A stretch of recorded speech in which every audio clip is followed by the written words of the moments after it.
Good morning, everybody, and welcome to Making Classical Musicals Contemporary. My name is Richard Ouzounian, and I'm going to be the moderator for the panel this morning.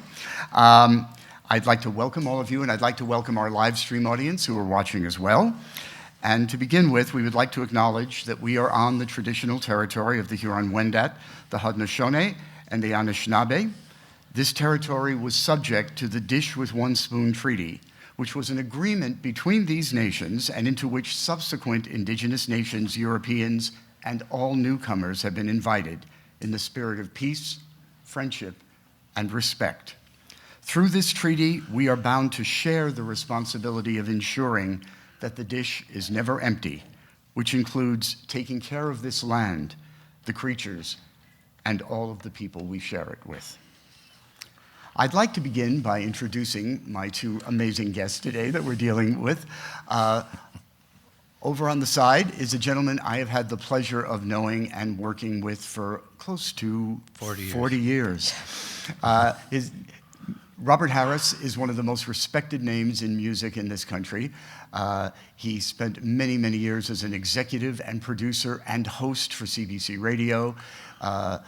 Until recently, he has also been the critic, classical music critic for the Globe and Mail. He is an author. If you listen to Sunday Morning, you've heard a lot of the astonishing features that he's done with Michael Enright, where he takes popular music and sometimes classical music and acquaints you with the social relevance of it and how important it was, which is one of the reasons he is a terrific man to have here today. He's also my neighborhood in the Riverdale section of Toronto, but that has nothing to do with why I like it so much. Ladies and gentlemen, Robert Harris.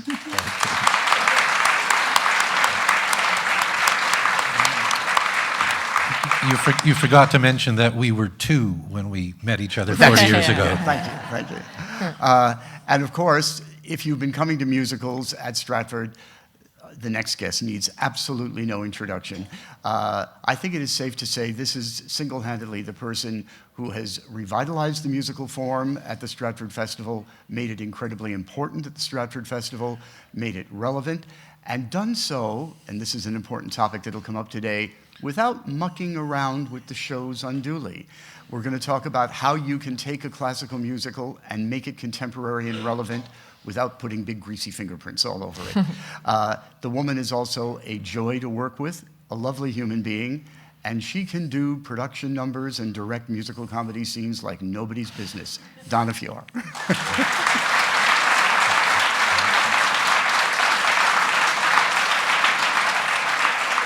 I'd also like to mention that instead of if you've been to these before, there used to be a microphone stand and people could come up and ask questions, and we're trying something a little different this year. We're going to be collecting audience questions throughout the morning, and we will try to address as many of them as we can. Ushers are standing by with note cards and pencils. If you wish to submit a question, I guess try to catch their eye, and they'll come and pass it on, and you can write it. And for our live stream audience, you can submit questions through our Facebook page. So, on to the business at hand, the topic, making classical musicals contemporary. Donna, I'd like to start with you. What does that term mean, and how do you do it in a nutshell? This is your mission statement. Oh, okay. Well, you know, the term classic, you know, I said this in my director's notes, and it's really important. You know, a classic musical, these are musicals that are done in schools, in amateur theater, in universities, in professional theater, and people keep coming back to them over and over again. So there's got to be something about them that speaks to people. So I guess the most important thing is to go back to the content and the material. And so when I think about making them contemporary, we must look at these musicals through a modern sensibility. We have no choice. We are in a world, and whatever's happening in our world will absolutely affect how we see that musical. So I always go back, especially to the libretto, and look at what are the nuggets, what are the clues, what's in there that says, yeah, I see that. I see the relevancy. I see that everything has changed since, a period of say, where it's set, like A Music Man in 1912, written in 1957. But I see the relevancy to 2018. So either everything has changed or nothing has changed. Very good. Robert, what about from your point of view? Well, I'd first like to say that, speaking after Donna is like following Beyonce. You know? Oh my God, we're done. I'm the bee. So it's a bit daunting. And in effect, I sort of half agree with you, and I have some questions about it. So all art is, my theory is all art is contemporary art, whether it wants to be or not, because the audience that is watching it is contemporary. So we can, I know classical music as well as probably maybe a little bit better, we can go to the most extreme lengths to copy the bows of previous, generations, phrase it the same way, use the same performance practices, be as authentic as we think we can be. But the one thing we can't do is recreate the audience. Because the audience of 1720 or 1814 or 1912 or 1957 is not the audience of 2018, and there's absolutely nothing you can do about that. So the question to me is, do you embrace that? Do you somehow try to hide from that? In other words, it seems to me that you've taken the right tactic, which is to acknowledge that and to make something of it. So these musicals are contemporary by the very fact that we're watching them in 2018. Mm-hmm. The question that I have, and I would like to discuss, is exactly how far do you take that? So there's a positive and a negative thing about the fact that these musicals are classic, okay? The positive thing is exactly what you say. These have stood the test of time. We love them. I mean, basically, we're here because we love these things. We either love them because we present them, or we love them because we watch them. But exactly how far does that love go? And if I may sing a question for you, and you'll pardon me, niggers all work on the Mississippi. So that's the way Old Man River goes. And in whatever year it was when 27. Yeah, when it was presented at in North York, it was an enormous controversy, and the domestic violence of Carousel here a couple of years ago, which was a big deal, So that to me that's sort of a negative challenge. So you have these things that are stuck in there that you're not quite sure what to do about. But you can take it positively as well. You can make something of those. Robert, I want to, whenever people talk about how inappropriate musicals had been in places, the Pulitzer Prize-winning musical of 1959 was called Fiorello, and it was about Fiorello H. LaGuardia, and it was this big, cheerful, feel-good show about the liberal mayor who fixed New York. But the 11 o'clock number was for his secretary, who had been in love with him for years and never done it, and she talks about how she has to go out and find another man, and it had the lyric, "And if he likes me, who cares how frequently he strikes me? I'll fetch his slippers with my arm in a sling just for the privilege of wearing his ring." And that was written by Bach and Harnick, who wrote Fiddler and all these other great shows. And decades went by before anybody complained about that. But so it's a different world, isn't it? To launch us into this discussion, we don't say, oh, Anthony Cimolino just did a revival of The Tempest. Or we don't say, oh, they're going to revive Elektra at the COC next year. Why do we say Donna Feore is reviving The Music Man? Yeah, well, that's a great question, actually, because I think that I run into this a lot where people say, well, last year was particularly interesting with Guys and Dolls. I just saw that. I just saw that. I just saw that 8 years ago. And yet, if you're doing a Hamlet or, a Much Ado, you wouldn't say, I just saw that production 8 years ago. I think there's some kind of a misconception that a musical is always the same. I don't do musicals like that. I do musicals where I can, look at and change the content, and as far as the originality of the choreography and the staging. And also just by having different actors, that's a feature of it's going to be different. So I'm not sure why that happens. I think maybe because of the Phantom of the Operas, Les Mis, the kind of musicals that are always the same and that you don't have the ability to change them. There are musicals that you cannot change. That is the show. So if you saw it in Poughkeepsie, if you saw it in Toronto, if you saw it on Broadway, it would be the same show. We don't do that. So when we do revivals, but with original staging and choreography. I think there are a couple of things. Number one is the difference between Elektra and the difference between Love's Labour's Lost and the difference between Carousel is relatively recent. Yeah. Like we're still in that era where, you know, we haven't seen the original production, but our parents may have seen the original production. So we're close to the moment of creation. But every year we get further and further away from that moment of creation. So the question becomes, how much liberty are we permitted? And the second thing is, you know, it's a commercial world. And that's the other big thing, is that, you know, the Broadway theater is a commercial world. And when we say we're reviving something, it implies that they were dead, right? So they have to be revived. And the fact that, because, you know, and I think to some extent you're wrong, you know, people want to see Carousel exactly the way, not the way they saw it on Broadway, because that was 1945, the way they saw it in the movies, right? And that's the way most people have, in fact, you know, come to those Rodgers and Hammerstein musicals. It's from the movie. And people want it exactly the same. And you know, I think there's an audience expectation that really has to be fought, a conservatism in the audience. You know, it's interesting, to prepare for this, I looked at some of the reviews of the current revival of Carousel on Broadway, and they're really split, you know. I mean, everyone agrees on what they see. Not everyone agrees on how to value it. So reviewer A says, oh, it's wonderful, it's been updated a bit, but it's basically the Carousel we know and love, right? It hasn't been fiddled around with. And reviewer B says, why would you waste your time? Why wouldn't you do something with that? Not so much, you know, the misogyny and the negative part, as I said before. There's negative things about all of these musicals, but there's positive as well. Like, why wouldn't you take, as you do, you know, why wouldn't you take the underlying power of the story and the way the music interacts with it and push it a little further, you know? And to me, we're right on the cusp of that in these revivals. Not everything gets revived. It makes me laugh. You know, we talk about reviving classic musicals. Well, we revived, you know, Girl Crazy, except we didn't say we were reviving Girl Crazy. We made it crazy for you, and we added all new songs, and nobody blinked an eye. Nobody wanted to see Girl Crazy again.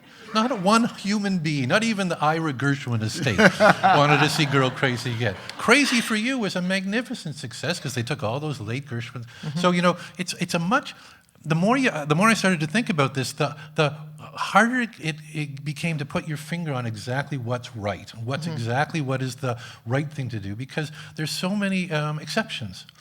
The other thing that's happened, it's fascinating, is back when, like, if you want to call the start of the golden age of the musical, if you want to go back to Oklahoma, Oklahoma was the biggest hit to date, and it ran 3.5 years.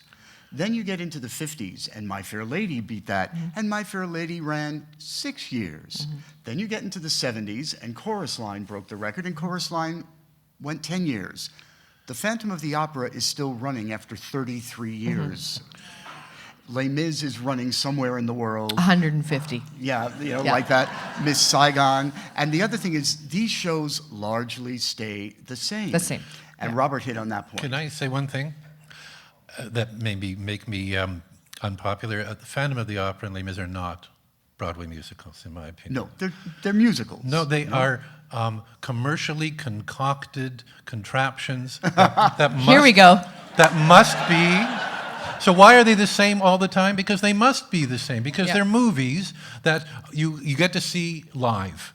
And the same way that when you go to see a movie, you don't want the ending to change. You expect it to be exactly the same way. So they don't count to me. So of course they're running forever. You know, a perpetual engine machine will run forever. I mean, other musicals come and go because they have integrity to them. And they run out of steam, and they need to be revived or remounted because there's something new. Well, I think that's my 2 cents.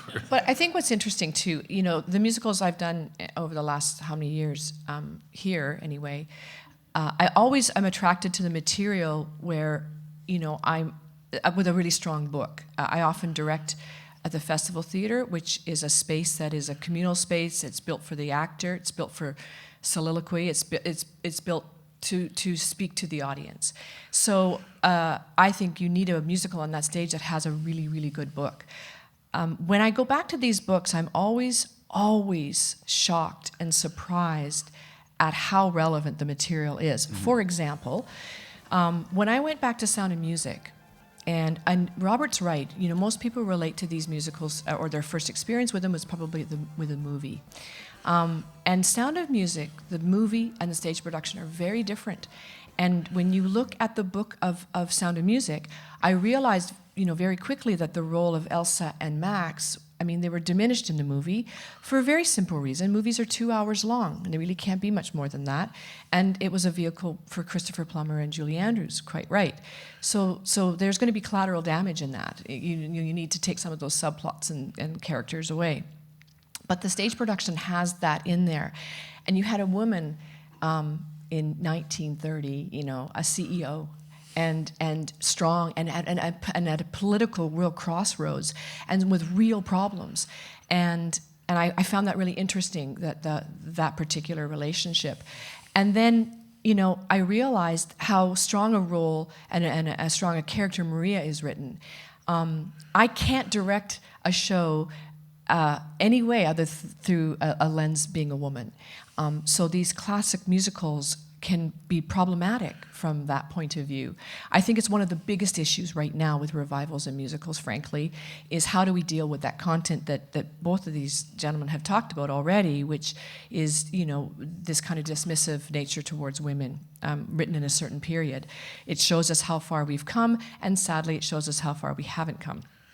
However, things like Guys and Dolls, in actual fact, it's so easy to dismiss these musicals as, well, that's sexist. Guys and Dolls, can't call girls dolls. Well, actually, you can.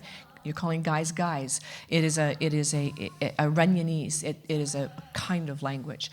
However, the only 3 people in Guys and Dolls that have a job, and a good job, are General Cartwright, Sergeant Sarah Brown, and Adelaide, who at that point would be a burlesque dancer making about, equivalent now, about $10,000 a week.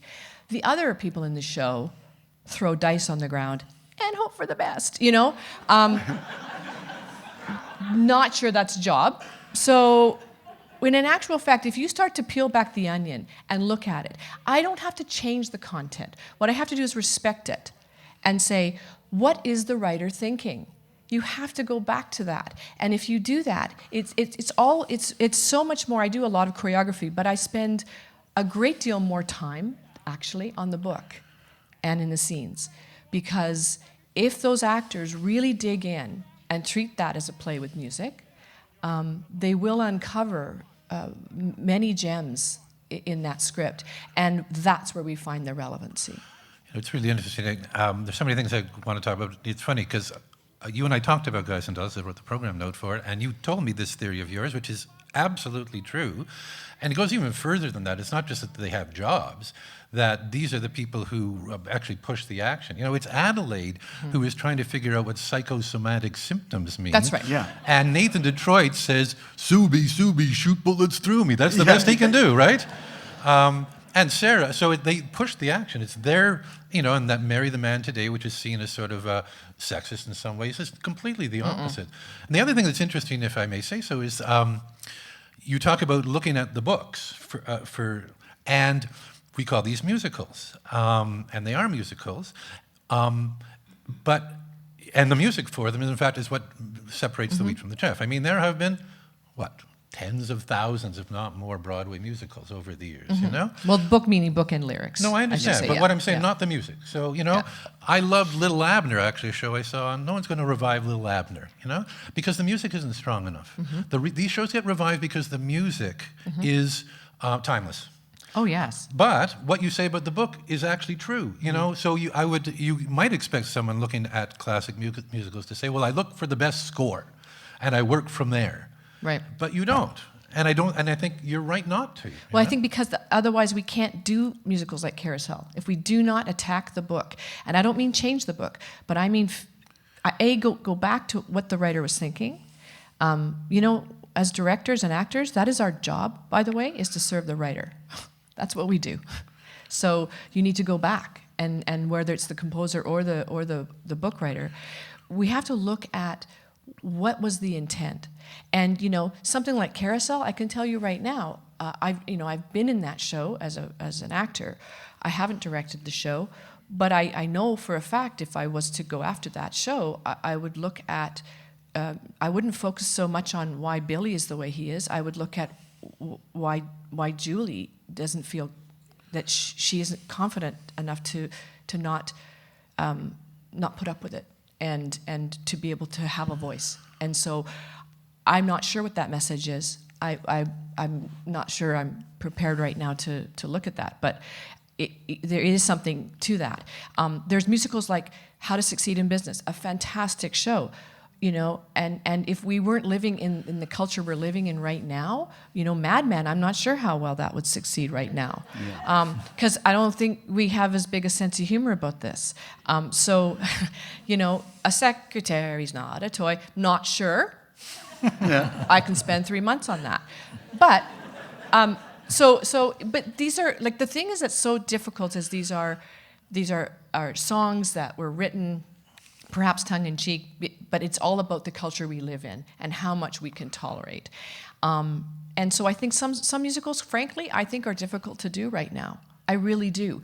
Having said that, some of the greatest music ever written, I don't know if I mean, there's great musicals out there right now. I absolutely believe that. But if you go back to the structure musically of something even as incredibly complicated as the library in The Music Man, which is probably the most difficult number to choreograph I've ever done in my career.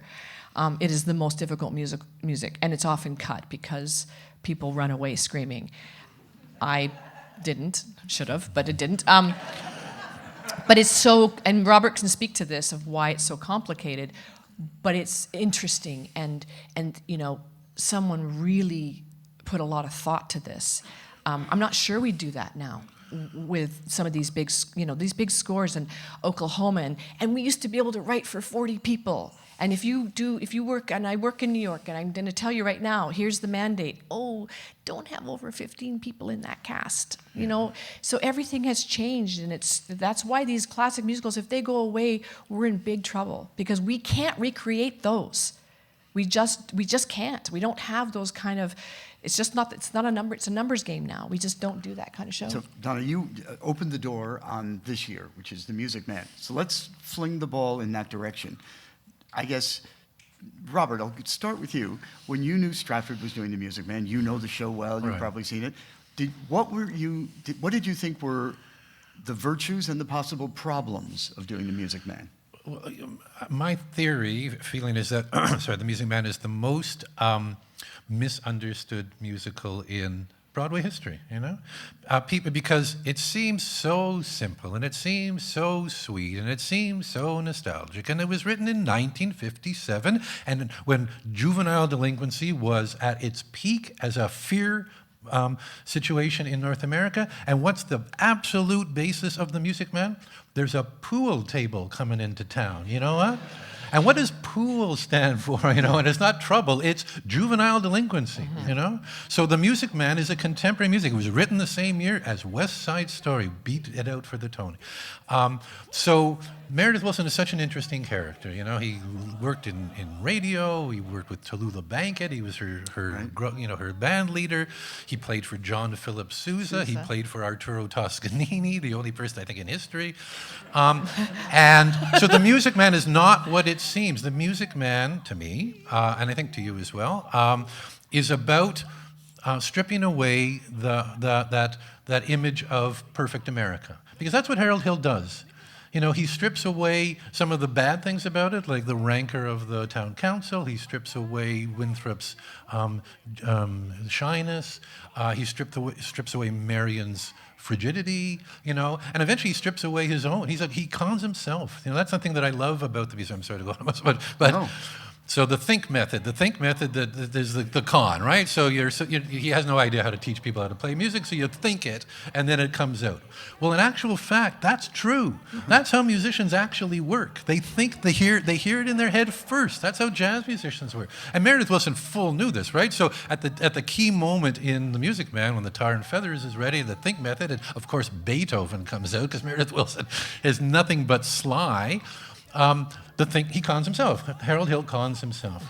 So, and the music is the same thing, you know? So the fact that 76 trombones and Goodnight, My Someone is the same song, one faster and one slower. Jerome Kern never did anything like that. Cole Porter never did anything like that. The Gershwin brothers never did anything like that. So to me, The Music Man has possibilities. So the question is, do you fall into the trap of playing it for nostalgia, because everybody wants, you know, that bucolic America, or do you start needling and wheedling in to see where those fault lines are? Donna? Well, you needle. I think one thing I realized very quickly was how much Wilson was in love with percussion, and I started to think about how Harold brings heart, and he brings rhythm into the community, because if you look at it, their kind of classic song, that the Yieldy barn raising song, is Shipoopi, and that's a whole other conversation, but it's a fun kind of give and take kind of song, but it's the community song.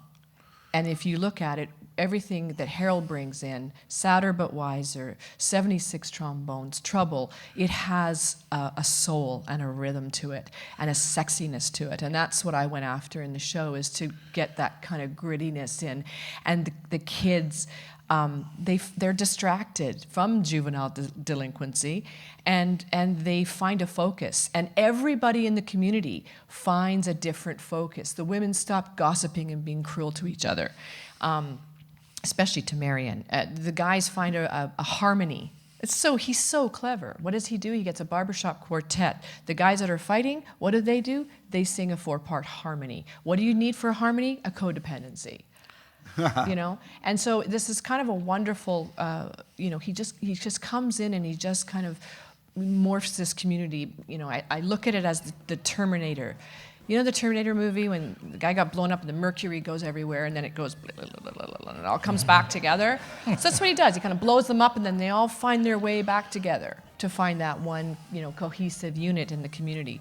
But I think that he does it, we talked about the redemptive powers of love, which right. I really feel like is the overriding theme of the show, but it's the redemptive power of dance, the redemptive power of music, and he uses all of those things. So I think it's probably one of the greatest, if not the greatest musical ever written. I really do. I actually, for so many reasons, and part of it is that you have one voice. And that's, I keep going on about this, but it's critical to realize that you have one voice that wrote the book, the lyrics, and the music. And I don't know how many collaborators were on West Side, maybe 4 on paper, but 11 probably. Yeah. And he won the Tony. Why? Because he spoke to humanity. He wrote about himself. He kind of just opened himself up and put his heart on his sleeve, I think. And when you look at a show like, say, Come From Away right now, which is also a show about whether you like it or not, or the music, or it doesn't matter, but it's a show that speaks to humanity because it takes the heart and it puts it out here. And I think that's the same kind of show. Something interesting we were talking about backstage, when you talk about how to do these changes and how to get that vision across without changing the show. Yeah. The area where this Music Man is quite wonderful and very different. I mean, I've seen maybe 15, 20 productions in my life. I have never, ever seen choreography to equal this. Not just in the quality, but the amount of it. It's really wonderful. But even more importantly, you have really young people doing it. Yeah. I mean, if you ever go back, look in a book, Google the original Broadway production. No one in the chorus of The Music Man who are pretending to be those kids is ever going to see 25 again. Some of them are never going to see 30 again, and that was when that looked a lot older. Yeah. And they had like a little rouge on their cheeks to look young. Yeah. But that's not going to help on the festival stage. I just want you to know that. It wasn't. I mean, I love it. I'm watching the parents in the show are people who I think of as young, and in some cases they are just in their 30s, but they would have had in that generation kids that young. I mean, I think I did cast it true to age. I mean, it really is. I mean, young dancers and actors and singers, that's young ligaments and tendons. But I do, the thing is that what I'm always looking for is I do storyboard everything as a choreographer. I do come after choreography from a directorial point of view. I keep the narrative going throughout a story. Right. I don't want my principals to suddenly disappear off the stage and let the dancing chorus take over. I try to integrate them all the time so that we don't lose what the story is. But also trying to keep that excitement going. And there are so many opportunities in 76 trombones. And yes, that I put in some key changes and modulations which kind of get us in the gut and move it. But one thing, what I did with my musical director, Franklin. Hi, Franklin. Here you are. And our percussion, Dave Campion and Graham. We developed a rhythm line, and what I went back to was marching bands.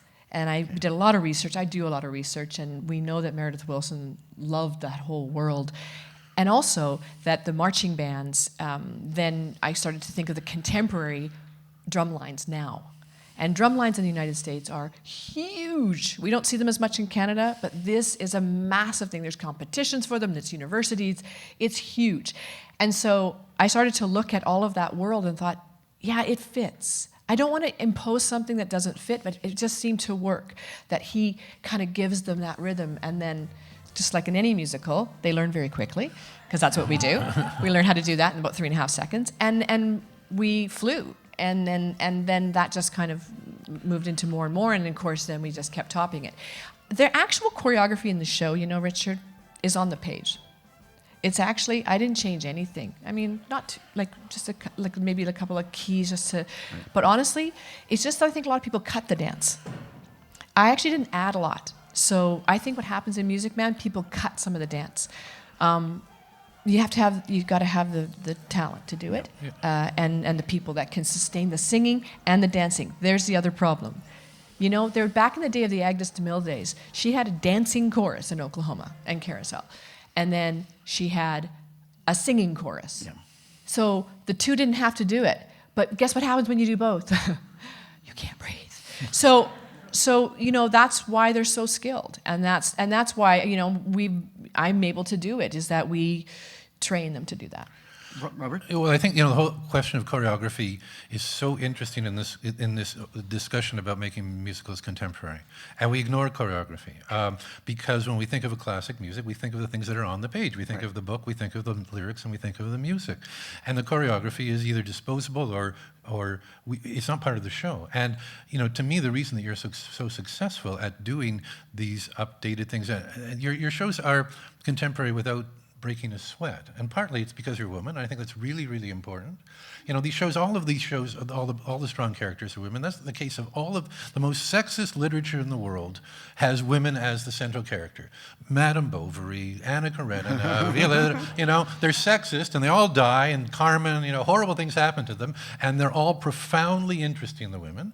And Broadway is the same, Maria, you know, Laurie in Oklahoma, etc. And so you tap into that. But the fact that you're a choreographer is essential to me, because that's the one part of a Broadway show. I mean, yes, you can copy the choreography and you can buy the, you know, and in some cases, maybe, you know, West Side, which was a choreographed show. People, you know, Alexander Neef, I'm not telling tales out of school, you know, has long said that he'd like to present West Side Story at the Canadian Opera Company as an opera, because to him, as he said to me, West Side Story is an opera. Well, he's actually wrong. It's a ballet. And the reason that we don't realize that is that 999% of us have listened to the original cast album, for which there's no dancing. So dancing has to be in the moment.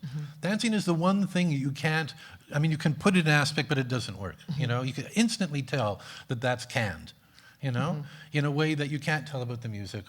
But so to make the dancing and the choreography the entry point into modernization is so clever. I mean, it comes to you naturally because that's who you are.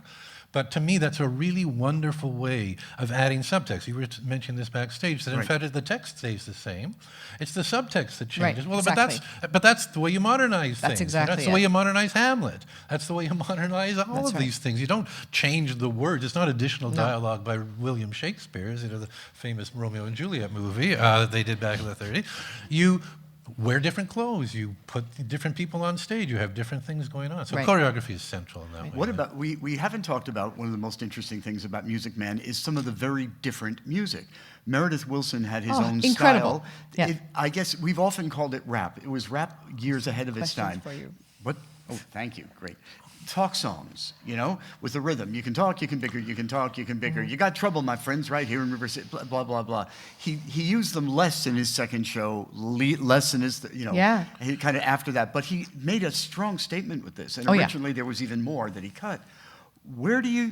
How did that trigger you? And Robert, where do you think that sits in the musical world? Well, you know, as an outlier until 35 years later when rap became the dominant musical language of North America. But those numbers, they're so clever as well as being spoken word. And he tapped into the rhythms and of authentic vernacular speech. I mean, that's basically what he's doing. Again, part of the sophistication of the Music Man that is on the surface, but you don't really realize it. So, in terms of what's interesting about Wilson is he doesn't have. I mean, what shows would you say were influenced by the Music Man? I'm hard pressed to pick one. He was really a one-off. Yeah. I mean, and this happens in all the arts where you have a man who has, just as you say, decided to tell his story and use this vehicle and brought everything he knew in the whole world to bear. But you can only do that once, He wasn't a professional that way, in the way that Rodgers and Hammerstein or Sondheim or, is a professional, approaches it that way. So that the music of the Music Man is really unique. I think it's one of the reasons why it's such a superb musical, is that it comes from nowhere really, and it doesn't really go anywhere. And that's, I mentioned before that, to me, the key question about Broadway is, how do we express our love for this material, So some people may say, well, the way you express your love for this material is by reproducing it exactly the way it was first done. That's love. Well, that's not love to me. That's sort of smothering, right? That's forcing something to fit your expectations. But there was so much love in the Music Man, from his point of view, that we can't fail to respond to it that way. And I think that musical theater is, I believe it's the most collaborative art form because there are, doing plays is one thing, but doing a musical, there are so many moving parts. And when you look at actors coming in and bringing something to the table, to something like a revival, they become museum pieces if we don't allow them to move and change. And again, it's not about changing material because it's actually, that's not the way to do it. But when an actor comes in and, someone like Darren who has incredible rhythm and in actual fact, the train, he doesn't speak on the train. But there's an influence at the beginning of that show that Wilson, I think, wants a relentless kind of rhythm that doesn't let people off the hook. And in actual fact, I went back and studied breathing patterns of Eminem, who is a major rap artist, obviously. They're very similar in how you have to breathe on the train. And except that in rap, you're doing it with yourself, you're answering your own questions, but on the train, you're going back and forth. They have to finish each other's sentences. And then that continues into Trouble, and it's another relentless kind of rhythm. So I think he was ahead of his time.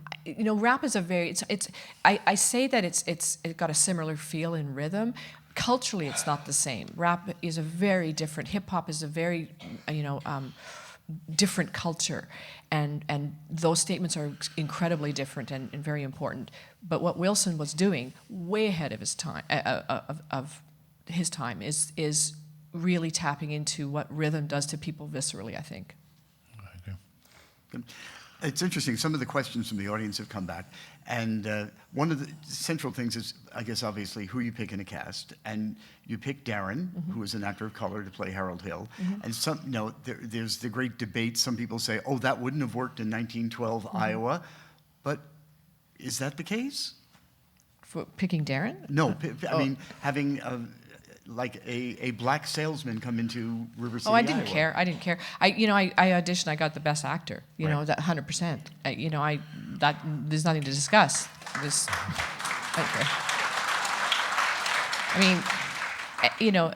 Darren is from Bermuda, Afro-Caribbean, and but he's an accomplished actor, musical theater performer, and he's been in this business a very long time, and it's a part that I thought he'd be fantastic in. Right. I saw different people for the part, but there's no question, hands down, Darren was above and beyond. The thing is that it's irrelevant. I mean, to me, this is not, by the way, colorblind casting at all. There are many people, actors of color on that stage, and in fact, there were in 1912 Iowa. 100%.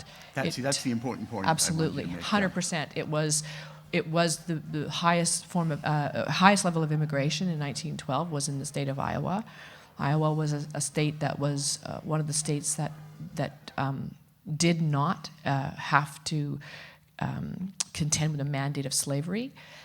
Iowa was also the state that had the most African Americans winning Senate seats in 1912 in the Republican Party. There's many things that people don't realize, and we weren't there, so don't care. So I guess the thing is too is like, you know, we're 2018. Are you kidding? You know, this is our audiences. You know, we are not all white. And if we don't start to represent our world, right, then classic musicals be gone. We can't do it. It's just not interesting to me, for sure. So, you know, but in actual fact, if I was stating fact, we're actually very correct on Music Man. Very good, Robert. Well, you know, if I can be a cat among the pigeons, I mean, I agree with what you're saying, and the thought crossed my mind as we were preparing for this is, what if we took the next step and actually played Harold Hill as a black man? In other words, made the fact that, like, made the Music Man into Blazing Saddles. In other words, the sheriff is, he's black, therefore there's that, you know, that tremendous sexual tension between a black man and a white woman. We play it up, you know. The fact that a black man it's black America that uncovers for white America all the things that we said that Harold Hill does. What does Harold Hill do? He uncovers for white America who it is, both pro and con. Well, that's sort of what black America did do for white America, you know, both pro and con. You know, it exposed its racism. You know, black America taught white America music, rhythm. So I don't know if that's too far, you know, whether, and exactly how you would do that, I have no idea.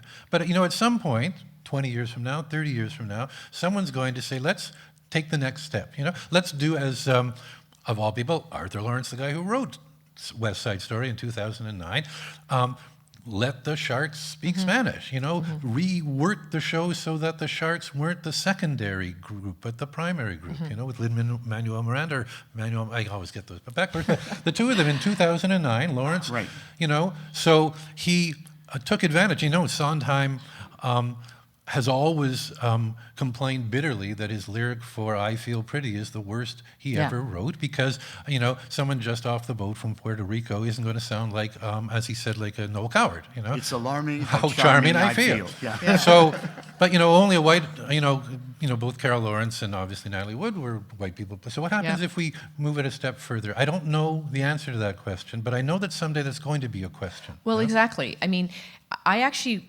feel that you know, I didn't change a single word of Music Man, you know, not a word. And I do believe that I think Meredith Willson wrote it for an African American, and he just couldn't cast one. I'm telling you, because if you look at the rhythms, if you look at Sadder but Wiser, you know, his ability of you know, he's a traveling salesman, so he's been all over. He's coming in from probably Chicago, New Orleans, from all of those other areas, and he's bringing all of that music and sensibility with him. And there's just so many clues in that, I wouldn't be surprised. Going back to West Side Story very quickly, that's tricky. That's a tricky show to cast. We no longer can cast, you know, Asians that kind of look like they could be Puerto Rican. We can't do that. That is just, that's something that, for me, because the show specifically is about Puerto Ricans, and the content and the lyrics are about Puerto Ricans. They speak to it. This is what Sondheim was talking about. It's a very specific musical about a specific culture. And to me, there is no gray area in that musical. Interesting. There has been, I guess, to take this discussion a little further, there have been a couple of questions about musicals that do have racially inappropriate stereotypes in them. Sometimes the whole show, like The Mikado, or the character of, you know, the slave mistress in Thoroughly Modern Millie, or we could do a whole list of them. What do you think, do we, like, as someone said, so what do we do with The Mikado? Just throw it out? Oh, actually, well, that's a good question. I didn't tell the truth. I did change something in Music Man. So I'm a liar. Okay. There is a section of Music Man called Watanyi. Yeah. And Watani is in 76 Trombones. You know when she crosses the Delaware? Has anyone seen the show? Anyway, Yep. well, thanks, guys. I think there's a sale this week. She crosses the Delaware as George Washington. I did a tribute to the painting. But the actual section of that show is we're going to celebrate, and I'll count to 10 in Indian. 1, 2, feather. And that's just not something that I'm willing to do. Right. And it just seems so dismissive and inappropriate. And so I did go to the estate. We don't make moves without going to the estate, by the way. You don't just change stuff. And they were absolutely on board with that. And in fact, nobody can do it like that anymore. You know, 10 years ago, they did it here, and they did that. But the world has changed. It's really an interesting question. I mean, whether we throw out the Mikado, I mean, I would say is a puzzlement, you know? In other words, like, so what do we do with the king and I, you know? And what do we do about Madame Butterfly, you know? And so personally, the butterfly question is an easy one for me. Yes, throw it out. You know, if you want to hear Un Bel Di, I will sing it for you, all right? You know? But butterfly is repulsive from beginning to end. Right. There's nothing redeeming about Butterfly, you know, in my opinion. The music is racist. The story is racist. You can't redeem it. It reeks of racism. And, you know, there have been attempts, I guess. It's interesting to me that in this world of régie director, the directors who take enormous liberties, you know, unbelievable liberties, you know, be like setting Carousel on the moon or, you know, what they do with Don Giovanni. I hardly anybody has really tried to tackle Butterfly because it's just, what do you do? Just throw it out, you know? So, but this goes back to the question that you were talking about, that we're 2018. That is less of a statement to me than a set of possibilities and traps, you know? In other words, we're always looking for answers to questions like that, and the truth of the matter is that it's the questions that are more interesting. Like we grapple with these things. We can't necessarily come up with a definitive answer, and the answer we come up with today will be different tomorrow, and that's a good thing, not a bad thing. That's the way society moves, and that's why these shows, when they work, and why we love them, is because just as you say, they speak to something universal, you know? If they didn't do that, we wouldn't be reviving them because it's too much money and it's too risky. I mean, just from a commercial point of view. But also from an artistic point of view. So there's got to be something there that is of value. Right. And then that's where we start, you know? That's not where you end. That's where you start. And I think we've forgotten, especially in this day and age, and maybe for the past maybe 100 years in West, where opera has become grander and musicals have been grander and everything has become grander, that art isn't there just to satisfy us. Right. Art was there to challenge us. That's what it was for. And I think we've forgotten that, you know? And theaters have forgotten that because the exigencies of economics in every art form are so horrible these days, you know, that you gotta make your cash flow or else you're out of business. So the notion of having art that challenges sort of disappears a little bit, you know. So I don't know the answer to the question with the Mikado, but the question should continue to be asked, you know. I think. But some of these classic musicals, you know, deal with really important issues. And we may not like sometimes the way they deal with them, but if you really look at it and look at the content, I really like musicals that, you know, domestic violence still exists. Last time I checked, that hasn't gone away. It's 2018. But the question is, how does the musical deal with it, and how do we reconcile it, and how do we, you know, get to the end of this and go, okay, what do we learn from this? What do we walk away with? So I think it's looking at case by case of a musical of. Yes, there might be difficult material in it. There may be, you know, racial issues in it, but do we come to some kind of an understanding? There may not be a solution necessarily, but there isn't really a solution. I mean, we're still all working on it. But do we get something from it that moves us a bit forward or makes us think? Or in the case of something like a Rocky Horror, does it provoke conversation? Right. Does it stimulate a conversation to say, okay, let's talk about this. In the 70s, you know, how free were people to be who they want to be compared to now? Is, you know. Interesting. We've been talking about racial updating and racial inappropriateness. To get to the gender issue too. I guess probably the most controversial moment on the New York musical stage right now is the ending of the revival of My Fair Lady. Saw it. Yeah, I just saw it. So would you week. like to describe what happens in the last scene? Okay. This is live stream, right? Yeah. Okay. Well, I love that musical. I've done that musical. And I think it's a fantastic musical. I think there's a misconception about that musical. That musical is not, the musical's not written by Shaw. It's written by Lerner and Loewe. So I think there's some kind of a problem that people want it to be Pygmalion. And it's actually a separate thing. It's a separate show. It's its own show. The ending of the show, can I do spoilers? I don't know. Yeah? Yeah. It's in New York. Buy a ticket to Music Man or Rocky Horror. Don't worry about it. No. So In 5 years, the tour will come to Canada. it'll be here. Don't you worry about it. It's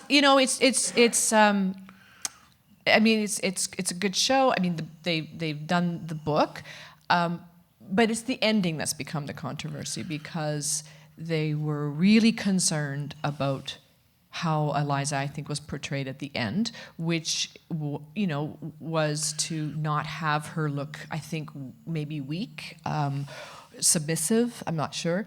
I actually feel like the ending of that show is all on the page, and it's in the delivery of those actors. And it's left very gray. And I've loved the ending to be, I don't know what's going to happen. Are they going to make their peace? Are they not? I don't know. There's no indication necessarily that they're lovers. They're friends.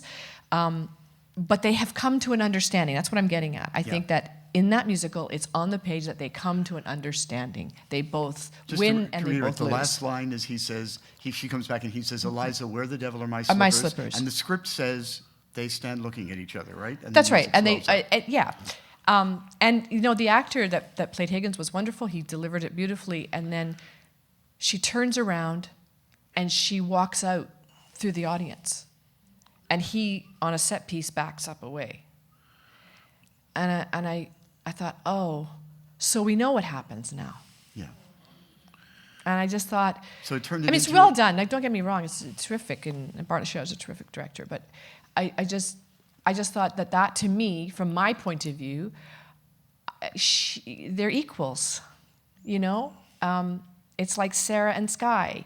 It's like Adelaide and Nathan. They're equals. There's a meeting of the minds, and I think that's what's excellent about these musicals. So I don't know. I feel like there was a missed opportunity just to allow the actors to be great.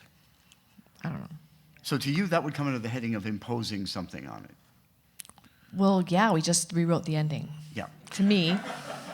Well, it's interesting because Rodgers and Hammerstein rewrote the ending of Lilium as well, big time. I mean, where where they're in heaven and he gives this daughter the star. Well, she doesn't take it in the original play, and I read that now into dress rehearsals of Carousel, Molnar hadn't seen it, and they brought him into the theater terrified that he was going to go crazy, that the fact that they had not just changed his ending but reversed his ending, and he loved it for exactly the same reason that you said. He didn't write Carousel. Right. He understood that, different, sensibilities could look at the situation that he had set in motion, but other people could move it in a different direction. So, but I still admire anyone having a thought and an idea, any director, to go, okay, I'm going to make a statement and I'm going to do it, I'm going to follow through. I do admire that. And so I'm not criticizing the show, because many people love that ending, by the way. It's just for me, I think in these musicals, I do love, and I don't want it to be a museum piece. I just feel like that you have actors that can approach that material in a different way. Has there been a musical recently that you've said, no, I can't do that, I don't know how to fix that, I don't know how to make that work? Oh, Richard. Yeah. It'll come to me. Name me some that you think I'd say no to, Richard. South Pacific? Oh, South Pacific has its challenges. I would never say never on that one, but it has its challenges right now, for sure. No, it's, again, beautiful music. Go ahead. Well, that was the first big one that came to mind.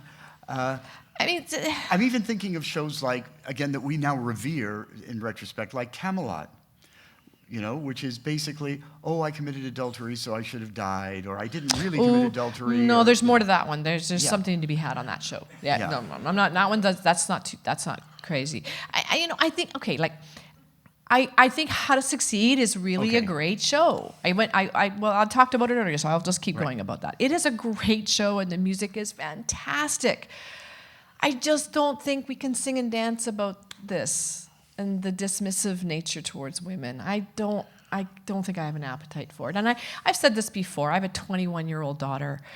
I'm not going to do work that I know that she wouldn't be proud of. She's very forward-thinking. She's smart and she's a feminist, and I don't want to do that. So that's a difficult show because I don't know how to spin that cat. Okay. Secretary's not a toy. I don't know. I don't know how to do it. I can't. I don't even know how to. Don't even know. You can't use that choreography. That's now patented right here. Okay.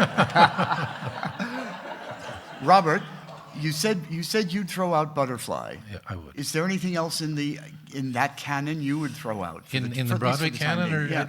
I think Butterfly stands pretty much on its own. To me, everything else.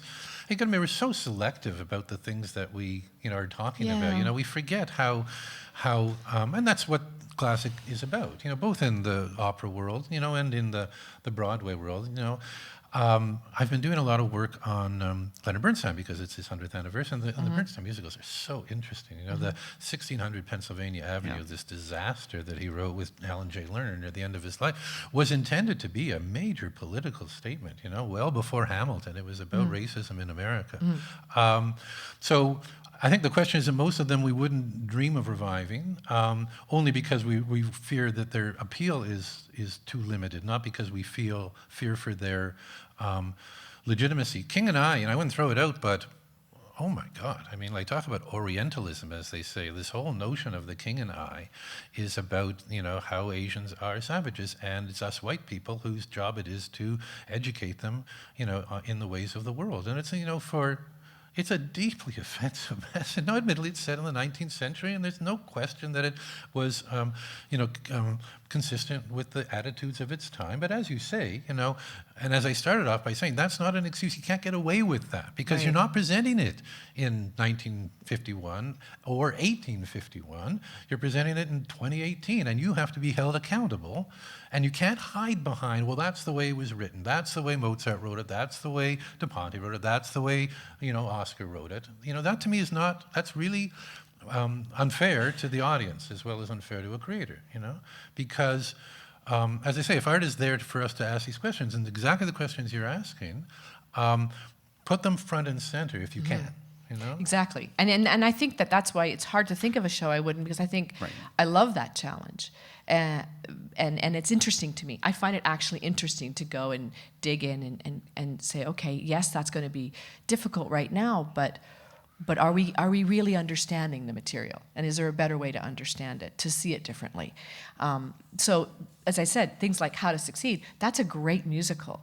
And I know it was written tongue-in-cheek. I know that. And yet, but right now, where we are in our world right now, it's a very difficult show to do.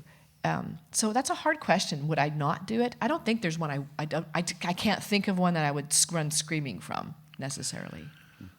Yeah. Well, to me, in the opera world, the opera world, because I would say partly because the material is older, and partly because the resignation of the audiences and seeing the same damn operas time and time again for decades. And they're long, yeah. Robert. Yeah. Well. Yeah.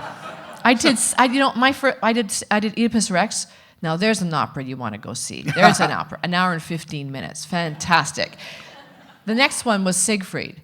Her aria, for her to die, was an hour and a half. 5.5 hours of my life. Anyway, and I had to watch it 15 times. But, no, well, I'm not going to argue about Yeah, I'm volume, just saying. but the point is so opera has gone much further than Broadway. In other words, it is now considered acceptable, laudatory, and in some cases artistically very, very moving and successful to have a Peter Sellers put, Così fan tutte in a diner in New Jersey. And it works up to a point. I mean, it can't completely work because the music was written, he hasn't updated the music. It's still music from 1791, and it has 1791 written into it, whether you want it to or not. But so opera is way ahead or behind, to take your pick, because it's enormously controversial. And needless to say, there are 10 duds for every one success. There are 10 completely self-indulgent. I talked to Christina Goerke. Christina Goerke is, at the moment, the world's great Wagnerian. She sings Brunhilde and the hour and a half, right? Yeah. But guess what? She sings the hour and a half, and you're with her for the hour and a half. Yeah, you are. It's true. But you do want her to die. Yes, you do. Completely. It's true. But And the world of those performers is a director comes up with a concept that does not tell them. They don't have any idea what it is until they show up for rehearsals 5 weeks before the show. And she said to me, a director will come up to her and say, "Oh, by the way, you're wearing a horse's head for Brunhilde's aria in the third, and you're on a swing, right?" And I said, "Well, you're Christina Goerke. Why wouldn't you just say to him, 'No, I'm not wearing a horse's head, and I'm not going to be on a swing'?" And she said, "Because there are 5 other people who would sing that role tomorrow." Yeah. So, so the world of opera is quite different. Now, But the question is whether the world of Broadway is moving that way. Well, here's the interesting thing, and you pointed it out earlier when you said that, operas are older. We know in a lot of cases the estates control these shows with an iron hand. Like I heard there was a very experimental and I heard interesting production of South Pacific done about 5 years ago, which was done as a group therapy session for people suffering from PTSD from World War II. And it was all set in a room and they did it, and the Rodgers and Hammerstein estate heard about it, came to see a performance and closed it instantly. Bach didn't. Sheldon Harnick, the lyricist for Fiddler on the Roof, almost didn't let the last revival open on Broadway because it began with a giant contemporary banner saying Anatevka, and it was about a guy going back home to Russia and revisiting his family. And he actually was going to close the show down for a while. Now, that's not going to happen, Puccini's not going to come back from the grave, but true. These other guys are around, or their estates are around. Oh, yeah. All the estates are. I mean, now the estates have generally adored you because you respect the work, but yet you find new things in it. I mean, but do you think is it ever going to get easier that if you had wanted to put the Music Man in a diner in New Jersey? Well, here's the thing. Here's where the mistakes come in. I mean, you have to dot all your I's and cross your T's before you approach an estate. You can't have a loose concept. You have to answer all the questions on the page to have them go, listen, understand what these estates do. Someone like a John Braylio, who is the gatekeeper of a chorus line for Michael Bennett. He's Michael Bennett's best friend, and Michael left him the show, with Bob Evian in there as well, as a co-creator. But John just lovingly protects the integrity of Michael's vision. That's what he does. And so I respect that. When I contacted John Braylio about Chorus Line, I went with a concept because I was asking to do it in a different space, which might as well have been a diner. This is the most proscenium show you could ever imagine. And I needed to do it in a circle. Right. So, that conversation was quick. At first, it was, so here's the thing, love the show, need to change all of it. No changes have been made for 50 whatever years, 40-something. I said, great, so I need to change all of it. And then that conversation went for 2 hours. And he asked me every single question, how do you do that? How do you solve that? How do you satisfy this? How do you do that? I did not go to him until I was ready. Right. You can't go loose to these estates because you have one chance, and they're going to get scared because they're just trying to protect the show. So you have to go at this with a respectful eye and not a judgmental kind of, well, it's time to dust that thing off, because that's not going to work. And John Braylio came here and saw the space and saw the communal feel of that festival theater. And I said to him, let's face it, John, if Michael was alive, he'd redo it. And he said, Yeah, he would, because he didn't really have dancers. That's a fun fact about a chorus line. He didn't really have that ability because he hired his friends. Anybody who showed up with some wine and some pot was in the show. And that's a bit of a problem. See, that's why I don't have those parties, by the way, ever. Because they were now creators, right? But they didn't necessarily dance as well. Donna McKechnie came and she told me, and we did our forum with Donna, and she said, look, Donna, she said, I was the best dancer. And she's right, she was. Hands down the best dancer. Miles. But she said, when she saw our show, she said, all the dancers were good, right? Because it's now 2016, whatever it was. But that's why they'll let you do it. If you present an argument as to why, they want to know why. Why do you need to change it? And that's what we've been talking about today. Why does it need to have those kind of adjustments or changes? The estates, I think they do their own, out of the best intentions, they do their own material grave disservice. Yeah. Grave disservice. It's interesting. At one point, for reasons I can't even remember now, I decided to teach myself something about copyright law, which is, is like teaching yourself how to extract your own teeth. It's pretty fascinating because we have copyright law all backwards, So the idea of copyright law was that if you wrote something, you had a copyright over it for a short period of time. And then it went into the public domain. In the United States, originally it was 14 years and you had the ability to renew it once. So you got 28 years out of it. Now it's life of the author plus 70 years. So if you're Paul McCartney and you wrote yesterday, when you were 25 and you live to be 85, that will be under copyright protection for 135 years instead of 20. And the reason for that is that we wanted stuff to get out into the public domain. One of the things that was covered by copyright was maps.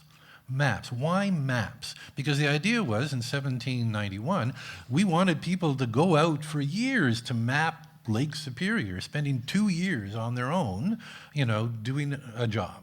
Well, no one's going to do that unless for 28 years, if you want to map a Lake Superior, you have to buy it from me. But the basic idea was that we wanted people to go out and get maps of Lake Superior. So eventually we wanted it to be out there. And we've forgotten that completely. Now it's basically, we feel it's the unchallenged right of the estate to tell you where every step on the stage must go unless you negotiate with them, right? Well, actually, no. That's not true. Most of the revivals, I would say 95% of musicals, you're free to do what you want as far as like staging, choreography. It's where they start to get prickly is rewriting and changing content. And changing, they're even very flexible within the music, like for scene changes and things like that. You just can't change the actual content, but you can change everything else. Now, West Side Story, Chicago, there's like the original Fiddler? No, they let me change a lot on that. They let me change a lot because Sheldon Harnick's actually my boyfriend, but that's okay. Don't call him. He came. He's now 93. Yeah. Well, we've been dating for quite a while, but anyway. So these musicals they are locked. Les Mis, Cats. You can't change that. But with the older ones, there's not that many. Only Jerome Robbins and West Side Story, and anything with Jerome Robbins is usually locked. And Bob Fosse, he actually released Sweet Charity. I don't know, he let that go, but everything else of Bob Fosse's is actually locked as well. But my point is, without being argumentative with Beyonce, is that if the William Shakespeare estate had the same rule about changing the text of Shakespeare's plays, this festival would have to shut down. Yeah, exactly. No, I don't. There's not. We take Hamlet and we just say that scene doesn't make any sense, and we just rip it out. And we say, there's a continuity problem here. That should actually come before that, and there was a prompter's error. Yeah. And and we think nothing of it. Well, that's the thing. You actually bring up a good point, and I agree with you. I mean, I would love to be able to make some changes on things, and we actually do. Like, let's be frank about that. We can make changes. It's just that we can't just kind of go crazy with it. But that brings up a good point about prompt books. When we get a script, we don't know how many hands that's been through. That could be a prompt script from a stage manager, from a production, who knows when. So, in other words, we're not really sure what the original material is, I'll be honest with you, because we get so many different incarnations of these scripts, it's very hard to tell. I know, I think people really misunderstand this about Broadway. It's quite unique. If I want to put on Shakespeare, I go to the library, I get out a book of, and I put on the play. There is no book of Oklahoma. I mean, there are parts that that you rent, with as many changes, and then you send them back. It's quite unique. The copyright situation around Broadway musicals is very bizarre. Yeah. Because there's copyright over the lyrics and the music that is the same as anybody else, but then there are performing rights, and I guess my point is that the form will do better the more light is let into it, by everyone.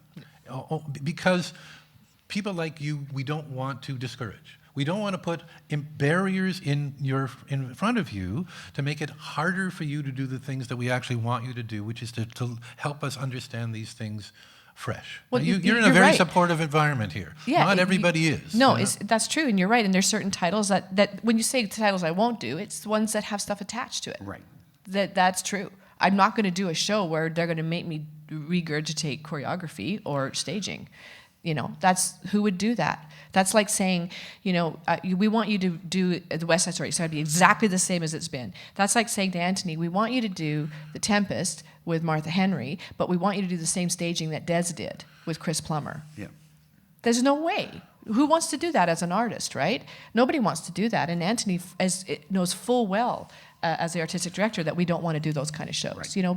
It's not that we don't. It's just that there's so many attachments to that it's not what we do. We do musicals that are, as I said, communal for the festival. I block and stage for the festival theater. I block differently for the Avon. It's not cookie cutter. You don't just go plunk, because there's a whole audience here that you would see none of it, because it's proscenium choreography. It's linear, right? So it doesn't work. But you're right. And that would be discouraging if that's the kind of stuff that we do. Well, for sure. as I say, and maybe it's the age of Broadway, and it's maybe the commercialization of Broadway. I think it's more the love that people have. I can speak for myself. The love I have for the Broadway shows I love is stronger than the love I have for the operas that I love. It just is. I don't know why. I did this thing with Michael Enright. We talked about pieces of music that changed our world, and the first Broadway musical I ever listened to was Wonderful Town, for God's sakes. And I still have the record that I listened to, and when I got it out to bring it to show Michael Enright, I had crayoned on the back.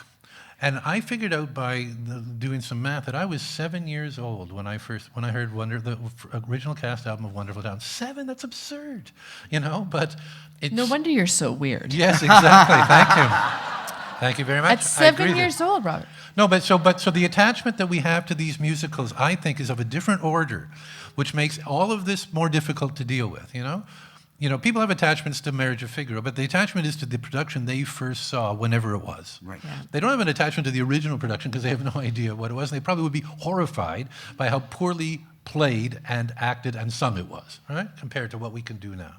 But we have a real attachment to these Broadway musicals through the original cast recordings, I would argue, as well as true. As through the movie. And boy, we want them to be that way. Yeah. And we really hate you. Or we're prepared to hate you if we think you're going to monkey with us, Well, yeah. I mean, what am I going to change Time Warp? I got a better idea for Time Warp, but I'm going to do a little different tune for that. I mean, who's going to do that? There's, it's like saying 5, 6 in the top of chorus line. Are you going to change that? 5, 6, 7, 8. Da da da da da. A dancer could be, at a funeral, at a bar mitzvah, at a wedding, at a shopping mall. If they hear 5, 6, 7, 8, they're going to hit that first choreography. Doesn't matter where they are, because it's just that. It's. You're right. We expect that. So yeah. Let me wrap us up. Quick ending give each of you a chance to say it. Making musical theater contemporary. Should we keep doing it, and how? Robert? We have no choice. So we may as well figure out how to do it responsibly and creatively. The only option is to basically be fascists in the theater and demand that you watch exactly the same production that somebody did for whatever reasons. And we know that the reasons that things were in Broadway shows and not in Broadway shows were completely accidental and happened to be, what a Boston audience may or may not have reacted to in the fall of 1943. So if I'm stuck with that, forget it, not interested. So yeah, we need to keep making them contemporary. Donna? Well, I mean, I cut my teeth as a director and a choreographer of musicals anyway. So much of that was with Brian McDonald, and had I not experienced, the Guys and Dolls I did with him originally, the carousels, the GNSs, the classic musicals, I would not have learned. And so if we don't keep doing these classics of the best written musicals ever, and find a way to make them relevant and find a way to keep moving them forward and reinventing the wheel, then new writers, new directors, new choreographers aren't going to learn from this genre and this form. This form is an art form. It's an art form, and I think people really don't understand that with musicals. And it's a really specialized art form. And so if we don't see, hear, listen to these wonderful pieces of art, then how are we going to write new ones? So, and there are some great writers out there, but make no mistake, they're all learning from who came before. So we have to, obviously we have to keep doing them. And also, frankly, I'm going to tell you, the material is just fantastic, and it's a lot better than a lot of new musicals. I'm just going to tell you that flat out. It is. The music, it is. And there's some great musicals, new musicals, and I'm working on new musicals now. I love that. But there's a world for both. We can't go and we can't. We have no choice. We can't just throw that out and think, well, that was then. Absolutely not. Great. Donna, Robert, thank you for this. The forum is going to continue all season long with inspiring guests, opportunities to immerse yourself in our work. I want to thank you guys again for being here. I want to thank the audience, both here at the Studio Theater and all over the globe, for your continued support of the Stratford Festival and the Forum. Keep coming to musicals. Thank you, and have a great day.